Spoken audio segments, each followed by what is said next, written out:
وہ ایک بچہ آیا نا اپنی ماں کے لیے لباس لینے کے لیے، اور پہلے وہ گیا اپنے چچا کے پاس، اس کی ماں بیوہ تھی اور اس کا لباس پھٹ گیا تھا، اور وہ اپنے چچا کے پاس گیا تو اس نے دتکار دیا۔ ماں نے اس کو روکا تھا بیٹا نہ جانا، لیکن اس نے کہا کہ تیرے بدن کے اوپر جو لباس ہے وہ بھی پھٹ گیا ہے اور جگہ جگہ سے جسم جھلک رہا ہے، تو میں اپنے چچا سے آپ کے لیے لباس لے کے آتا ہوں۔ پھر جو رویہ اس نے اختیار کیا تو واپس روتا ہوا آ رہا تھا، تو کسی نے راستے نے پوچھا کہ کیا ماجرا ہوا؟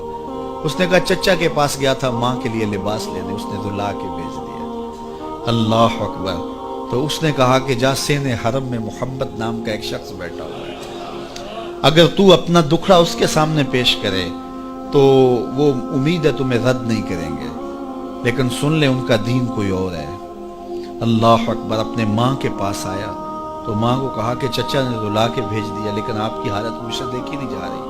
بچہ ابھی شعور کی منزلوں میں قدم رکھ رہا تھا، پہلے بہت چھوٹا تھا، اب اس کے اندر ایک جذبات تھے بچے کے اندر۔ تو ماں نے کہا کہ بیٹا نہیں، ان کے پاس نہیں جانا، سنا ہے کہ جو ان سے ملے دین دھرم چھین لیتے ہیں اس کا۔ اللہ اکبر۔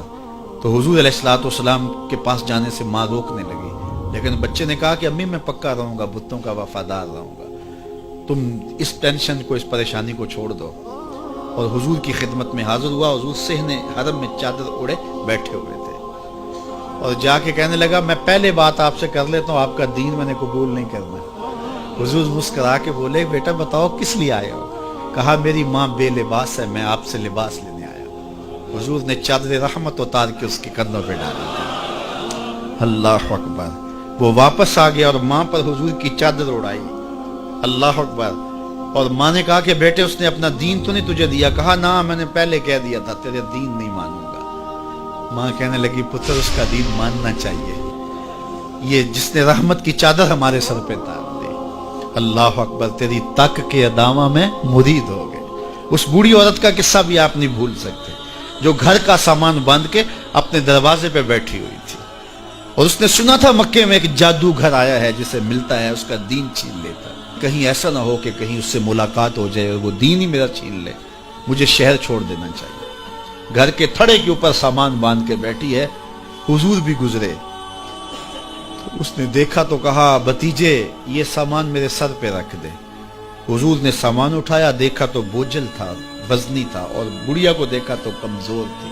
تو کہا کہ بڑھیا اگر چاہو تو جہاں چاہتی ہو میں خود نہ چھوڑا۔ اس نے کہا اس سے بڑی مہربانی کیا ہوگی؟ حضور نے سامان اٹھایا ہوا ہے اور بڑھیا سے باتیں بھی کرتے جا رہے ہیں۔ تو بڑھیا کو کہا کیوں جا رہی ہے؟ اس نے کہا کہ سنا ہے یہاں ایک جادوگر ہے جو لوگوں کا دھرم لوٹ لیتا ہے، لوگوں کا دین لوٹ لیتا ہے۔ میں نے ساری زندگی بتوں سے وفا کی، میرے آباء و اجداد نے بتوں سے وفا کی ہے، میں چاہتی ہوں دین اجداد ہاتھ سے چھوٹ نہ جائے، آخر اس شہر میں رہتی ہوں کہیں مل نہ جائے۔ خیر حضور نے کچھ نہیں کہا، اس کا سامان نہیں پھینک دیا کہ ٹھیک ہے تم پھر جاؤ۔ سامان اس کا اٹھایا اور جہاں تک اس نے جانا تھا سامان پہنچایا، سامان سپرد کر کے واپس پلٹنے لگے۔ تو اس نے کہا بچے اپنا نام تو بتا دے، لوگ کہیں گے کہ مکہ چھوڑ آئی ہو تو بتاؤں گی ایک جادوگر کے دکھ سے چھوڑ آئی ہوں، تو وہ کتنا برا بھلا کہیں گے شہر مکہ کو کہ جس مکہ سے لوگ نقل مکانی کرنے پہ مجبور ہو گئے۔ تو میں انہیں یہ بھی بتاؤں گی کہ جس مکے میں جادوگر رہتا ہے اتنا اچھا نوجوان بھی رہتا ہے، تو تیرا نام لیا کروں گی، تیرے قصیدے پڑھا کروں گی۔ تو حضور علیہ السلام مسکرا پڑے، کہا بڑھیا جس جادوگر سے بھاگ کے آئی ہے وہ تیرے سامنے کھڑا ہے۔ اس نے کہا سچ سے آپ ہی محمد ہیں؟ حضور نے فرمایا نام میرا یہی ہے۔ تو اس نے کہا پھر آپ کا جادو میرے پہ چل گیا ہے۔ اللہ اکبر۔ تیری تک کے ادامہ میں